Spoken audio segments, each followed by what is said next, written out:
Maybe your team's been crushed by injuries, or maybe you've been relying on waiver wire heroes all year. Whatever the case, you're still playing. It's the fantasy playoffs. You need some help. Let's talk about some under the radar players that have upside this week that can help you advance to your semifinals. Hey, before I get to those players, let me remind you, this is the perfect time to try Underdog Fantasy because they're going to give all new customers this Russell Wilson special on Sunday Night Football. Just needs to go higher than half a yard.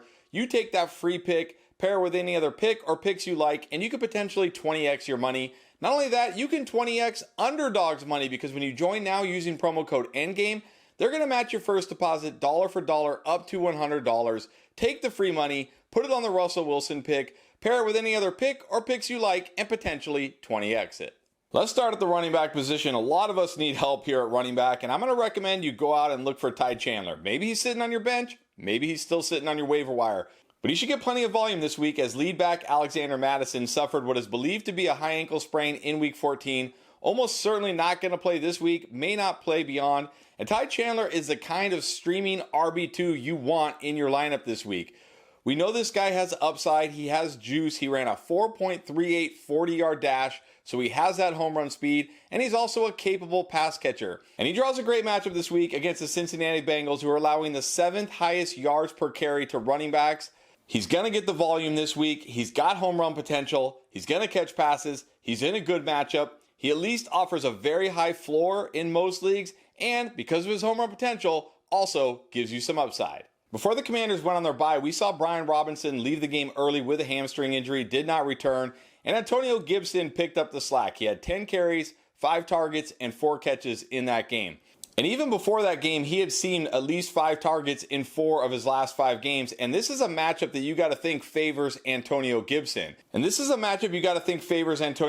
Because they're going on the road into LA against this Rams offense that is absolutely rolling right now. And this Commanders defense is quite possibly the worst defense in the league at the moment. Even if Brian Robinson somehow plays, I still like Antonio Gibson this week in what should be negative game script, catching a bunch of passes, giving you a decent floor in PPR leagues. But if Brian Robinson misses this game, Antonio Gibson has tremendous upside this week. He's going to get the bulk of the work here. Sure, rookie Chris Rodriguez will be sprinkled in, but it's going to mostly be Antonio Gibson.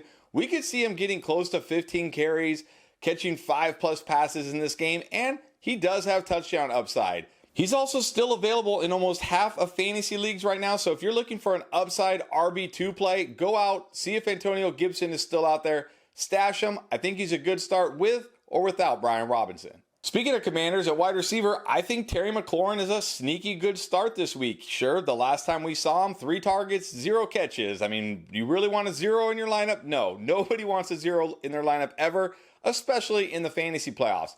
But there's reasons to be encouraged coming out of the bye. First, you got to hope OC Eric Bieniemy and this coaching staff looked for ways to get their best wide receiver going coming out of the bye.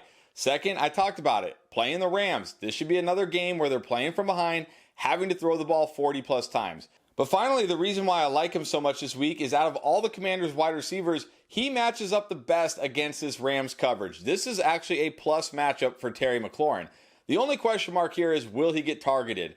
I'm going to bet on the fact that they get their best wide receiver going coming out of the bye in a game where they have to throw a lot. It's not like he doesn't have talent. It's not like he's a bad player. He's a talented guy. He has upside. He's certainly better than many wide receivers that are just sitting out on your waiver wire this week. Many teams are going to bench him this week, and I think that might be a mistake. I also think it might be a mistake to bench Romeo Doubs this week. Look at this Packers wide receiver group right now. Christian Watson, we know, dealing with that hamstring again. Unlikely to play, and even if he does, probably going to be limited. Jaden Reed, the outstanding rookie, with them playing on Saturday, looking very doubtful to play. And even the other good rookie, Dontavian Wicks, likely suffered a high ankle sprain in week 14. He is certainly not going to play. This is opening up the door for Romeo Doubs to seeing a ton of targets. This is already a guy who's got touchdown upside. Not a guy catching a lot of passes, getting a lot of yards. That could change this week because they need him. And he gets a fantastic matchup against his Tampa Bay secondary, allowing the 5th most points to wide receivers. Plus, even before all that, when you look at it, he matched up the best against his secondary of all the wide receivers on the Packers. So when you put that all together, we could see Romeo Doubs get a ton of targets, a ton of catches, a ton of yards, and probably score like he usually does. So I think Romeo Doubs is a great, sneaky streaming option with upside in week 15. And then, is it fair to call Matthew Stafford a sneaky start this week? I mean, he was only started in 29% of leagues last week, but that kind of makes sense. He was on the road against Baltimore. But look, every fantasy expert, ourselves included, are all over Matthew Stafford this week, but I don't think most fantasy players are all over Matthew Stafford, but they should be because I talked about it. He's getting the matchup against the worst defense at home. And this Rams offense and Matthew Stafford is rolling right now. 3 straight games of looking good. 3 straight top 8 QB finishes in fantasy. And he gets this matchup against the worst defense against quarterbacks. They've allowed 30 touchdowns and they've only gotten 6 interceptions on the entire year. And oh, by the way, at the trade deadline, they traded away their 2 best pass rushers. He's not going to face any pressure.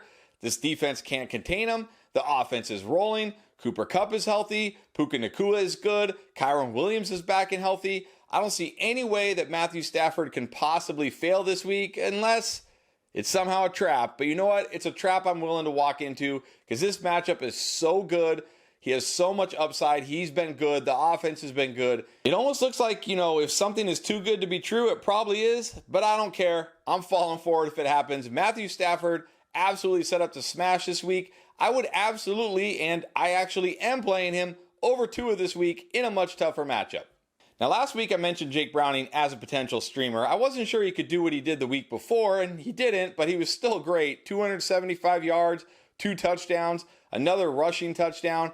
This is back-to-back QB4 finishes for Jake Browning, and now he gets a matchup at home against the Vikings. Yes, I know the Vikings defense has looked better lately. They certainly looked a lot better last week, but that was against Aiden O'Connell and the Raiders. Jake Browning now has back-to-back good games. He's got weapons all around him. I mean, before it was like Jamar Chase, T. Higgins. Now he's got Joe Mixon catching passes, Chase Brown, the speedster, out of the backfield. Weapons everywhere, plus head coach Zach Taylor obviously putting him in the best positions to succeed, giving him the best chance here. You got to feel good once again about Jake Browning this week at home against the Vikings. And unlike Matthew Stafford, who's probably not available in most leagues, Jake Browning still is. So if you lost Joe Burrow, Justin Herbert, or whatever you've been streaming, take a look at Jake Browning. He should come through. Now at tight end, for the same reasons I talked about with Romeo Doubs, I like Tucker Kraft as a streaming option this week. I already talked about it. All these wide receivers are hurt right now.